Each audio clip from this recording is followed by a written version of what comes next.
இங்க நான் முக்கியமா ஒரு விஷயத்தை உங்களோட பகிர்ந்துக்கணும்.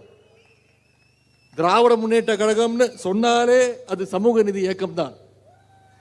தமிழ்நாட்டில் பிற்படுத்தப்பட்ட ஒடுக்கப்பட்ட சமுதாயங்களுக்கான இடஒதுக்கீட்டை உயர்த்தியது திராவிட முன்னேற்ற கழகம் கலைஞர் ஆட்சியில். இஸ்லாமியர்களுக்கும் அருந்ததியர்களுக்கும் உள் ஒதுக்கீடை கொடுத்தது திராவிட முன்னேற்ற கழகம் கலைஞர் ஆட்சியில். அதிமுக ஆட்சியில் இடஒதுக்கீட்டை ரத்து செய்ய வருமான வரம்பை கொண்டு வந்த போது அதை போராடி ரத்து செஞ்சது திராவிட முன்னேற்ற கழகம். இப்படி திமுகவுடைய சமூக நீதி வரலாற்றை இன்னும் நான் சொல்லிக்கொண்டே போகலாம். திரு எடப்பாடி பழனிசாமி அவர்கள் என்ன சொன்னார் தெரியுமா?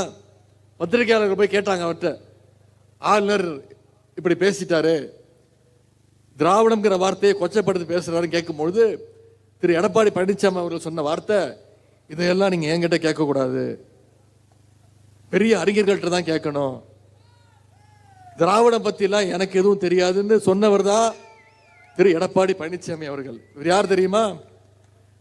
தன்னுடைய கட்சியுடைய பெயர்ல திராவிடம்ங்கிற பெயரை வச்சுக்கிட்டு அதையே விட்டு கொடுத்தவர் தான் திரு எடப்பாடி பழனிசாமி அவர்கள். அந்த பெயரையே மறந்தவர் தான் திரு எடப்பாடி பழனிசாமி அவர்கள்.